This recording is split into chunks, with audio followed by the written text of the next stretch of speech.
Bem-vindos a mais um episódio do podcast Please Take Off Your Shoes, um espaço de partilha e de conversa onde procuramos discutir o presente e projetar o futuro. O meu nome é Cláudia Pinto e o meu convidado de hoje é empresário e diretor-geral da empresa Multicouro. Bem-vindo, Rodolfo. Olá, Cláudia. Tudo bem? Tudo bem. Obrigada por aceitares este convite. Obrigado eu pelo convite. É um prazer estar contigo. Obrigada. E é um prazer estar aqui na Picapes também, claro. Começamos esta rúbrica muito bem calçados, os dois, mas também com um par de sapatos muito especial. Que história é que conta este par de sapatos? Muito bem calçados, um sapato português, com materiais portugueses, feito no nosso país e de elevada qualidade, como sabes. Bem, este par de sapatos tem uma história grande. Foi-me gentilmente cedido pela Junta de Freguesia de São João da Madeira e produzido por uma marca antiga, conhecida de todos no mundo do calçado, que é a Perks, da antiga Everest, antiga fábrica de calçado Everest, e que foi produzido no âmbito do Encontro de Ilustração, um evento que a Junta de Freguesia de São João da Madeira organiza anualmente, um encontro internacional de ilustração, onde recebe dos melhores ilustradores do mundo, e este foi um dos finalistas de um dos vários encontros de ilustração, onde depois da ilustração feita se adaptou ao calçado. Portanto, isto é um sapato ilustrado, é um sapato colorido, é um sapato de alta qualidade e que permite juntar o conforto, a utilidade de um sapato à moda e à arte, que é a ilustração, neste caso concreto. Eu gosto muito deste sapato, ele está em exposição na Junta de Freguesia de São João da Madeira e retrata um bocadinho a cidade de São João da Madeira, a história do calçado, a indústria, a ilustração, a arte, a cultura. Engloba aqui uma série de áreas que eu acho que são fundamentais para nós e para a nossa sociedade. E, portanto, foi este o sapato que eu trouxe, foi este o par de sapatos que eu trouxe. Eles têm atacadores de cores diferentes também. Acho que ilustra um bocadinho aquilo que eu pretendia trazer para cá. Sim. Um sapato pode ser este espaço criativo e carregar estas memórias todas, este simbolismo? Claro, sem dúvida. Eu acho que qualquer sapato tem essa característica. O sapato, na nossa zona, São João da Madeira, na zona de Felgueiras, tem uma importância sentimental mesmo muito grande, né? São feitos com carinho, as pessoas tratam bem do sapato, quer dizer, já não é só um elemento que nos protege, não, é algo que nós temos vaidade, o sapato que carregamos, não propriamente pela marca, mas pelo sapato em si, pela arte, pela limpeza do sapato, e eu acho que sim, que o sapato pode trazer história, porque um bom sapato é um artigo duradouro, quer dizer, não se acaba, e se for cuidado principalmente, não se acaba numa semana, ou duas ou três, traz história. Eu aqui há tempos tive a oportunidade de enviar uma fotografia ao Luís Onofre com umas botas que estão na nossa empresa, muito antigas, que na altura julgo que ele as ofereceu ao meu pai, e elas estão lá em exposição, já um bocadinho fora de moda, eventualmente, mas que carregam uma história também, essas botas, a história do Luís Onofre, a história da relação comercial também entre a nossa empresa e a fábrica do Luís Onofre. E, portanto, o sapato traz sempre isto, traz um sentimento, traz história, traz uma vivência, e nós que estamos ligados ao sapato, provavelmente sentimos isso de outra forma, acredito que sim. Mas basta às vezes olhar, se calhar os mais novos ainda não têm esta percepção, mas uma pessoa com uma certa idade, 40, 50, 60, e o sapato que traz diz muito de si. O sapato que traz diz muito de si. Nós conseguimos às vezes ter uma percepção da pessoa pelo sapato que traz calçado. Como assim? Olha, tu sabes, eu corro todos os dias de manhã e passo diariamente por um senhor que faz a sua caminhada sozinho em São João da Madeira, também todos os dias. E o senhor faz a sua caminhada calçado com um sapato em pele. Não usa sapatilha. Com um sapato em pele, preto. O sapato até assim meio clássico. Bem, eu confesso que não sei se é sola de couro, se é sola de borracha, mas é um sapato mais para o clássico. Aquilo chama-me logo a atenção, eu acho curioso, acho engraçado. O senhor às 6 da manhã a fazer a sua caminhada matinal com um sapato clássico em pele. E eu, não conhecendo o senhor, eu olho para o senhor e tenho-lhe algum respeito. Parece-me um senhor sério. Mas não me perguntes o porquê, como é que eu explico isto. Mas o sapato diz-me alguma coisa da pessoa em si. Quero com isto dizer que quem usa uma sapatilha que é pior ou melhor. Não está isso em causa. Mas o sapato transmite-me uma imagem da pessoa que eu fui criando e que eu acho que não estou errado. Eu tenho, se calhar, culpa da profissão, não sei, mas eu tenho um hábito terrível quando chego a qualquer lado, olho para os pés das pessoas, perceber como é que estão calçados, não é? Sim, eventualmente, né? E daí faço logo, às vezes, muitas vezes errada, provavelmente. Mas construo logo uma imagem da pessoa com base no sapato que está calçado. Pela positiva. O sapato não me leva a pensar mal de ninguém. E o que é que um par de sapatos em couro diz sobre uma pessoa, então? Um par de sapatos em couro, desde logo, diz que tem bom gosto. De seguida, diz que é uma pessoa com uma preocupação com o ambiente, com uma sensibilidade ao nível da sustentabilidade. Porque um sapato em couro é, efetivamente, muito mais sustentável que um sapato feito noutro material qualquer. E depois diz outra coisa, que é tem gosto na forma como anda, tem gosto na forma como se apresenta. Porque o sapato em pele é cuidado, o sapato em pele é engraxado, o sapato em pele é limpo. Não basta pôr na máquina a lavar, não. É cuidado. E, portanto, quando se vê alguém com um sapato em pele, um botinho, um sapato de salto alto, transmite-nos alguma mais tranquilidade do que uma sapatilha, um ténis, dessas marcas feitas na China, transmite outra tranquilidade, uma serenidade, acho eu. Existe um caminho para desmistificar muitas ideias que existem pré-concebidas sobre o couro? A indústria do sintético fez um trabalho incrível nos últimos anos. Incrível pela negativa, mas um trabalho incrível. A indústria de sintético conseguiu fazer uma coisa que, felizmente, hoje em dia a legislação europeia já proíbe, mas conseguiu chamar ao sintético, a um produto produzido com petróleo, com PUs, com uma série de porcarias, conseguiu chamar aquilo synthetic leather, pele sintética. Né? Isso era uma coisa, uma aberração. Né? E a indústria dos couros adormeceu. E estamos a falar isto, se calhar há 15 anos atrás. Né? E o que é certo é que os sintéticos cavalgaram. Portanto, o couro era o synthetic leather. Era eventualmente mais sustentável, não era nada, mas passaram essa mensagem.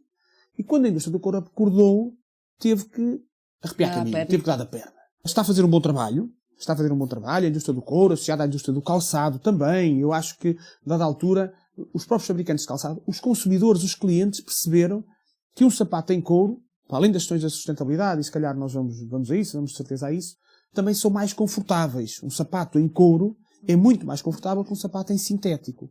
Mas acordamos mais tarde que a indústria dos sintéticos. E, portanto, a dada altura, a indústria do couro percebeu que tinha que arrepiar caminho. Era uma indústria, eu digo isto muitas vezes, a indústria do couro há 30 anos atrás é uma indústria altamente poluente. Mas não era a do couro. Qualquer indústria era altamente poluente há 30, 40 anos atrás. As normas europeias eram outras, as exigências eram outras, as próprias exigências dos consumidores eram outras. À semelhança das outras indústrias todas, o couro também evoluiu. E hoje em dia, a transformação do couro é um processo muito menos impactante do ponto de vista ambiental do que era há 30 e 40 anos atrás. Bem, tem sempre impacto. Não há indústria nenhuma que não tenha impacto ao nível do ambiente. A indústria do couro não é exceção. Mas a pegada é muito, muito, muito reduzida. É uma indústria limpa, é uma indústria que tem cuidado com as águas residuais, é uma indústria que tem cuidado com o meio ambiente, com a poluição ambiental, é uma indústria que, até com as máquinas mais eficazes ao nível de corte, gera muito menos resíduos. Os produtos químicos, as tintas, tudo o que é usado, são muito mais ecológicas, feito com substratos vegetais. Portanto, estamos a falar de uma indústria que evoluiu imenso nos últimos anos, que, do ponto de vista ambiental, que se tem cuidado, mas que ainda tem um longo caminho pela frente, mas que eu acho que é um caminho que nós temos que percorrer. O couro deve mesmo ser valorizado, deve ser explicado às pessoas o que é o couro, deve ser demonstrado, e é fácil de demonstrar, que é muito mais ecológico e sustentável do que qualquer artigo vegan, seja lá o que queiram chamar, e que o facto de ser de origem animal não implica que a sua pegada seja negativa. Não, muito pelo contrário. O que é que achas que falta explicar ou que caminho é que tem de se fazer? Desde logo, esclarecer de uma vez por todas que a indústria do couro seja no calçado, seja no vestuário, seja no mobiliário, onde tu quiseres, porque o couro tem imensas utilizações. Né? Há dias nós temos um cliente que faz suportes de canas de pesca. Quer dizer, eu nem me lembraria que os suportes de cana de pesca que estaria couro. Portanto, é forrado a pele. Né? Parece bem, e consome ainda um pouco. Né? Bem, antes forrado a pele do que forrado a borracha. Okay? E, portanto, desde logo é preciso relembrar sempre, há pessoas que ainda não perceberam isso, que a utilização do couro é aproveitar o resíduo fruto da indústria alimentar. E isto não tem a ver com ser vegetariano ou não.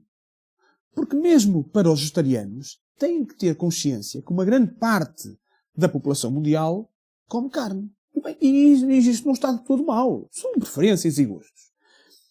Se eu for vegetariano e perceber que uma grande parte da população é carnívora, come carne, está tudo bem, e a pele que resulta da indústria alimentar não pode ser deitada fora, senão temos um problema ambiental terrível. Temos um resíduo que não sabemos o que é que devemos de lhe fazer. E o consumo de carne continua a aumentar. O consumo de carne continua a aumentar. E vai sempre haver consumo de carne. E, portanto, vão sempre haver peles animais de porco, de vaca, de cavalo, de veado, fruto da indústria alimentar, que nós temos que lhe dar um fim. Não podemos pegar nas peles e colocá-las num aterro ou enterrá-las no solo com todas as consequências negativas que tem, por exemplo, para as águas freáticas.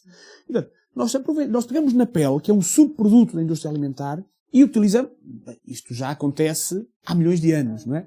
E aproveitamos-la para nos proteger do frio, do calor, para nos vestirmos, para nos calçarmos. E este é o ponto de partida. Portanto, nós não estamos a matar animais para poder ter um produto bonito nos pés. Não. A pele existe. A pele é um subproduto de uma outra indústria. Tem que ser utilizada, ou então é um resíduo que nós temos. E este é o ponto de partida para o esclarecimento geral. Ou seja, nós não estamos a produzir nenhum artigo para o nosso sapato. Enquanto se nós utilizarmos um sintético, ou um PU, ou um plástico, seja o que for, nós vamos produzir algo de novo para produzir os sapatos. E na pele isso não acontece. E, portanto, eu tenho dito ao longo dos últimos anos, a pele é provavelmente o artigo mais sustentável que nós temos e que nós podemos utilizar. Okay? Se vamos falar de sustentabilidade, então a pele tem que estar na linha da frente. Se vamos falar de sustentabilidade, não é um artigo vegan ou vegan que nós vamos utilizar. Vamos utilizar a pele. É esta formação, se é que lhe podemos chamar isso, que nós temos que dar à nossa sociedade. Esta questão da sustentabilidade passa por esta educação, por esta formação? Passa por esta educação e pela formação. Eu digo às vezes em tom de provocação, a sustentabilidade implica a redução da hipocrisia. Okay? Nós, a dada altura, aproveitámos a sustentabilidade como um fato comercial. Eu, para vender, tenho que dizer algo sobre a sustentabilidade. Mesmo que isso não seja verdade. E nós temos que reduzir essa hipocrisia. Eu há dias dizia, em tom de provocação, numa conferência, onde eu desafiava quem estava na sala a dizer quem é que não teria uma peça de roupa produzida no Bangladesh ou no Vietnã por crianças de 6 anos ou de 8 anos. E ninguém se levantou. Porque eu tenho dúvidas que houvesse lá alguém que não tivesse pelo menos uns boxers que não tivessem sido produzidos em condições que nós cá na Europa não aceitamos. Mas é do outro lado do planeta. Nós nem vemos. Fechamos os olhos e pronto, não me lembro disso. E é esta hipocrisia que eu digo que tem que acabar. Mas a hipocrisia está nos consumidores ou está nas marcas? Está em todo lado. Bem, não é mentira nenhuma. Eu sou um defensor da indústria da moda. Eu também me considero vaidoso. Okay? Eu gosto de andar bem vestido. Né? E a indústria da moda tem lugar. Mas todos sabemos que a indústria da moda é uma indústria que é pouco sustentável. Quer dizer, fomenta a venda, a procura massiva de produtos. Né? Fomenta a troca com muita frequência de sapatos, de calças. Disso. Mas também não vamos ser mais papistas que o Papa. Agora, quando nós falamos em calçado em couro e em calçado produzido no nosso país, por exemplo, com qualidade, eu acho que está um bocadinho interligado com isto. Eu dou-te um exemplo. O fruto dos produtos baratos que vinham da China e agora se calhar de outros países, Nós, a dada altura, comprávamos, a sociedade comprava, se tinha uma festa onde implicava ir vestido de amarelo, comprávamos uns sapatos amarelos só para aquela festa. Porque era barato. Nós comprávamos uns sapatos por 5 euros. E se calhar tínhamos sapatos amarelos, verdes, laranjas, e gastávamos o mesmo que comprávamos um par de sapatos cá. Sim. Mas usávamos uma vez. Isso não é sustentável. O planeta não aguenta viver dessa forma. E a nossa economia europeia também não. Atenção. Bem, eu se calhar com o dinheiro que gastava em 10 pares, eu compro 2 feitos na Europa. Feitos em Portugal. Que duram a vida toda. É claro que depois também merece manutenção. Nós um carro, se não lhe fizermos as revisões, se não lhe trocarmos os pneus, o carro ao fim de algum tempo não anda, perdão. Não anda, né? Se eu não trocar os pneus ao carro, se eu não mudar o óleo, se eu não puser calços no travão, se eu não substituir as lâmpadas, o carro não anda. E os sapatos têm que ser cuidados. Bem, substituir solas, eventualmente, engraxar, para que durem. Porque eu tenho calçado que não uso, mas às vezes ao fim de 10 anos, estes sapatos, deixa-me cá neles. E se eles forem estimados e cuidados, eles estão bons para se usar. Portanto, a sustentabilidade passa um bocadinho talvez por reduzir o consumo. E quando eu digo consumo, é este consumo desenfreado que nada traz para a nossa economia, de sapatos vindos da China ou vindos do Brasil, a 5 euros, a 10 euros, que é impossível sequer pagar a mão de obra em Portugal e que nós não temos necessidade. E, portanto, vamos valorizar o nosso produto europeu, vamos comprar sapato bom, que dura, que é feito em condições humanas aceitáveis, que não é produzido por crianças de 6 anos, que tem materiais que são de qualidade, e é um bocadinho por aqui que eu acho que passa esta sustentabilidade. Ser menos hipócrita. Okay? Vamos falar um bocadinho da Multicouro. A empresa já tem mais de 80 anos de atividade. Foi fundada pelo teu avô. Fala-nos um bocadinho sobre esta história e sobre a tua experiência na empresa. Bem, a Multicouro, não como Multicouro, numa fase inicial como António Andrade de Oliveira, depois Andrade de Oliveira e Filhos, foi constituída em 1942, sempre direcionada para o setor do calçado. Numa fase inicial fazia ceras e graxas. O meu avô fazia isso na garagem, né? Eu volta e meia tenho a oportunidade de falar em São João da Madeira com pessoas mais velhas e elas lembram-se, eu ia ao teu avô comprar as ceras para engraxar os sapatos, para acabar os sapatos, na garagem, na cave da casa do teu avô. Mais tarde virou-se também para outros componentes para calçado e há cerca de 50 anos virou-se para as peles, já nas mãos do meu pai. Entretanto, alterou a dimensão social, passou a ser Multicouro, uma questão também comercial, e depois, mais tarde, entrou na Multicouro o meu irmão Gustavo, e eu fui o último a entrar, há coisa de 13 anos, eu sempre estive direcionado para outra área, mas sempre vivi com as peles e com o calçado, quer dizer, fazia parte da nossa mesa de jantar em casa. Somos uma família de 4 filhos, portanto era sempre uma mesa grande, onde se falava do calçado. Aliás, em São João da Madeira respirava-se calçado, não é? E respira-se calçado, e vive-se o calçado de forma muito intensa. E em minha casa isso sempre aconteceu, não é? Quer dizer, em qualquer lado, meus amigos são de São João da Madeira, a terra dos sapatos. Eu tenho que lá ir, pronto. Portanto, isto sempre se viveu com isto. Eu entrei há 13 anos, um membro mais recente lá a trabalhar, mas já levava o bichinho, obviamente que sim, e rapidamente ganhei uma paixão intensa pelo setor do calçado. Eu gosto mesmo muito do setor do calçado. Sou apaixonado pelo setor do calçado. O meu filho e a minha filha gozam muito comigo, até se sentem envergonhados, porque eu vou a uma loja, qualquer loja que entra, primeiro que pego nos sapatos, a primeira coisa que faço é logo cheirar. Depois põe-me a ver e diz, pai, lá estás tu outra vez, pousa os sapatos. Portanto, eu gosto mesmo do setor do calçado, gosto do setor do couro.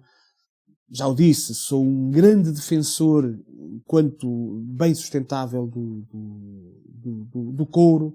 E pronto, esta é um bocadinho a história da Multicouro. Estamos cá há 80 e poucos anos, 83, se não estou em erro. Espero que ainda continuemos pelo menos por alguns anos, depois logo se vê. Que papel é que achas que o setor de costumes tem também como impulsionador da indústria de calçado? Está intrinsecamente ligado.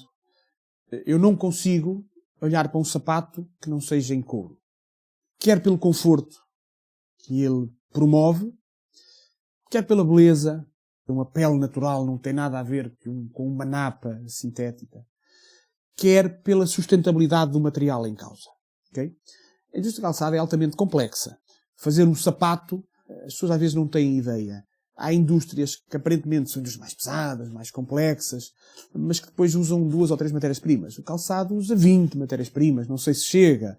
É a pele, é a sola, é a palmilha, é tecido, é os ilhós, é os atacadores, é as linhas, é as aplicações. Quer dizer, é uma série de componentes que torna a indústria altamente complexa. E, portanto, não é só o couro que faz o sapato. Nós podíamos ter aqui couro e o sapato não se fazia. Não é? Precisa de uma série de outros componentes. Mas o couro é o elemento mais evidente, mais visível e que eu acho que tem, efetivamente, um maior impacto do ponto de vista da sustentabilidade na nossa sociedade e que facilmente pode ser substituído por outro componente menos sustentável. Há pouco falavas já sobre isto, mas a digitalização e a inovação tecnológica têm impactado o setor dos costumes. Onde é que sentes mais este impacto? Ou que inovações é que estão neste momento a transformar o setor? Eu vou começar desde logo outra vez pela sustentabilidade. É uma indústria que se tornou altamente revolucionária, altamente tecnológica. Isso ajudou a torná-la também mais sustentável. Seja do ponto de vista do tratamento dos resíduos. Hoje em dia, no costume, no couro, tudo se aproveita. Até as gorduras se aproveitam para outras indústrias. Okay? Nós estamos a falar de um subproduto que gera outros subprodutos para outras indústrias. Isto só foi possível com a tecnologia de ponta que as fábricas hoje em dia têm. E só foi possível com a tecnologia de ponta que permite tratar as águas que são utilizadas para o processo de curtimento, por exemplo. Bem, eu acho que não há tecnologia nenhuma que vá substituir a 100% o toque, a mão e o olhar. Okay? O couro tem muito esta característica. Quer dizer, tudo hoje em dia é digital. A primeira abordagem ao cliente é de forma digital. É um catálogo digital, é o site, são as redes sociais, é tudo isso, não é? Mas depois não há cliente nenhum que não precise de um catálogo. E mesmo tendo um catálogo, precisa mais tarde de um retalho grande. E a seguir a isso ainda vai pedir uma pele para ver o artigo, para tocar. E isto é muito importante se dizer. A pele às vezes tem marcas, não é defeito, é feitio. Não é? A pele é um componente de origem animal. E à semelhança do ser humano, a minha pele é diferente da tua. A minha pele, se for tingida, vai apresentar um efeito final diferente da tua pele se for tingida. A minha pele poderá ter uma cicatriz nas costas fruto de uma operação. A tua poderá ter uma cicatriz na barriga fruto de outra operação. A pele da zona, por exemplo, dos sovacos, das virilhas, tem um comportamento completamente diferente da pele das costas. Sim. E isto também é o que torna a pele especial. E isto é preciso depois ser trabalhado. E por isso é que eu digo que a pele tem que ser vista, tem que ser olhada, tem que ser tocada, tem que ser sentida, a maciez da pele. Né? Não há tecnologia nenhuma que vá substituir a 100% a componente manual deste setor. Mas é fundamental, quer do ponto de vista da sustentabilidade, quer do ponto de vista comercial, para chegarmos aos clientes. Quer dizer, eu estava tramado se não tivesse todos os nossos catálogos digitalizados para enviar para o cliente. Quer dizer, essa é a primeira abordagem, ok? Para não falar depois de uma série de outras coisas que hoje em dia são utilizadas. Mas sim, mas a tecnologia, a par de outros setores, veio ajudar e muito, e é imprescindível hoje em dia no setor dos costumes. O que é que os clientes têm procurado? Porque os clientes também são permeáveis a estas questões que falávamos há pouco da sustentabilidade, certo, e de muito greenwashing, do qual certamente tem impacto. Os clientes procuram um pouco tudo e depois, dependendo dos mercados, procuram coisas diferentes. A sensibilidade do cliente nórdico é diferente da sensibilidade do cliente mediterrâneo, ok? O cliente nórdico, já há vários anos, que só procura peles com outro nível de sustentabilidade que os latinos não procuram. Por exemplo, a curtimenta vegetal, o não uso de metais na curtimenta da pele, a procura por pigmentos, por tintas também sustentáveis. Essa é uma procura grande nos países nórdicos. Os clientes asiáticos já tem outra sensibilidade diferente dos europeus também. Portanto, hoje em dia, qualquer empresa de peles tem que ter uma variedade de oferta gigantesca. Seja de cores, seja de acabamentos, seja até de tipo de peles, ok? E nós temos que nos adaptar a essa procura. E depois há também aqueles clientes que valorizam os artigos mais sustentáveis, mas um artigo mais sustentável tem um preço diferente. Tem um processo de fabrico completamente diferente, torna-se ligeiramente mais caro e os clientes querem isso, mas não querem pagar. Isso é um problema que hoje em dia se vê muito. As certificações também estão em cima da mesa, quer dizer, hoje em dia tem que ter tudo certificado. A rastreabilidade é também uma preocupação de muitos clientes, perceber de onde é que veio a pele, como é que foi criado o animal, porque depois a sustentabilidade passa um bocadinho por isto. Nós não podemos querer uma pele altamente sustentável, mas depois pegar nos nossos produtos e mandar para a Índia a poluir com um avião, para fazer o corte e costura lá, para depois voltar a poluir com outro avião e acabar o sapato cá, só para poupar 5 euros. Isto é incoerente. Isto é incoerente. E eu há um bocado, quando pegava na hipocrisia, também refiro um bocadinho a isto. E isto acontece com muita frequência. Porquê? Porque a sustentabilidade também se tornou um negócio.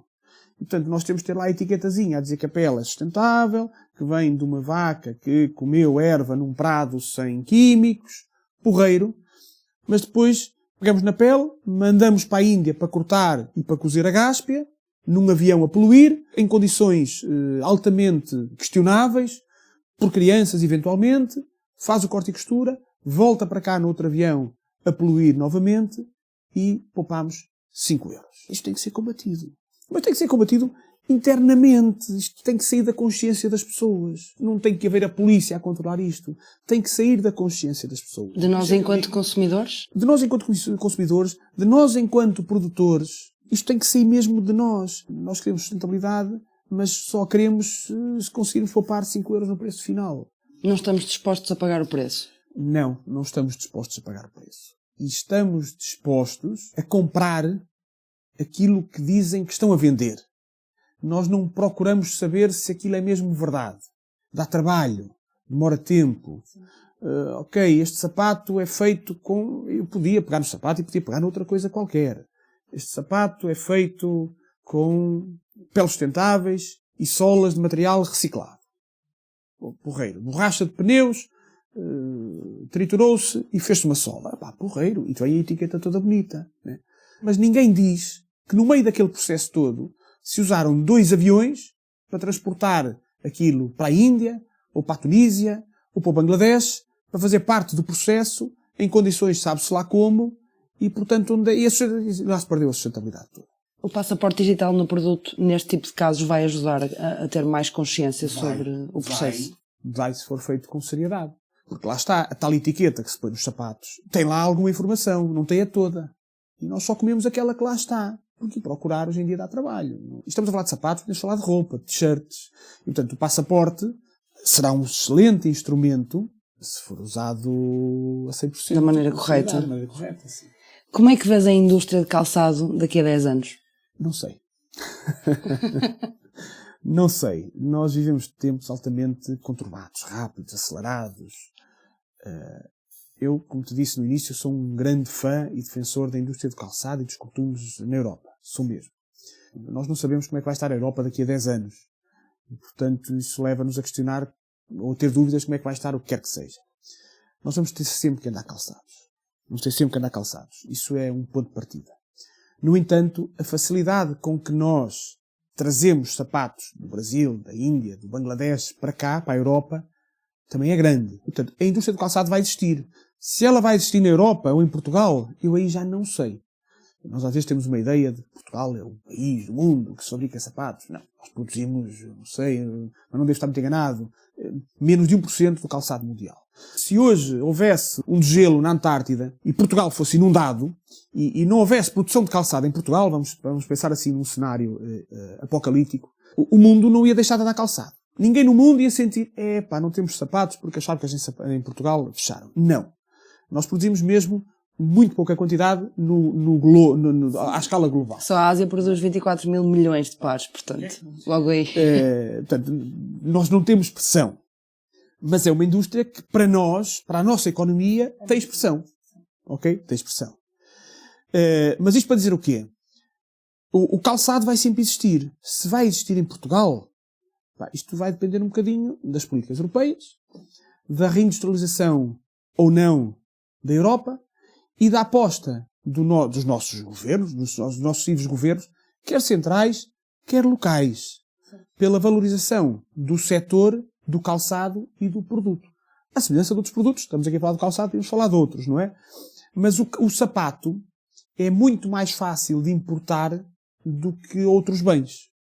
Se nós não valorizarmos a nossa indústria, se nós não repensarmos a Europa enquanto potência industrial, o setor do calçado pode, efetivamente, desaparecer, porque é um setor de mão de obra intensiva, ainda, e eu acho que ainda vai continuar a ser durante algum tempo, é um bem de fácil transporte e, portanto, rapidamente pode ser feito, como já é, não é?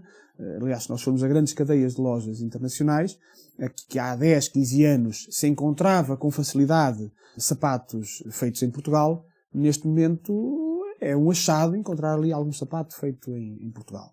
O setor do calçado vai sempre ser útil, vai sempre existir, as fábricas de calçado vão sempre existir. Em Portugal, se não tivermos essa preocupação, não sei. E a Europa aí também tem um papel fundamental nas medidas que aplicar nos próximos anos. Claro, sem dúvida. Porque nós continuamos, né, e bem, a proibir a mão de obra infantil, e bem, nós continuamos a proibir a comercialização de artigos feitos em determinadas condições, e bem, mas permitimos a importação de bens finais feitos nessas condições que nós proibimos cá.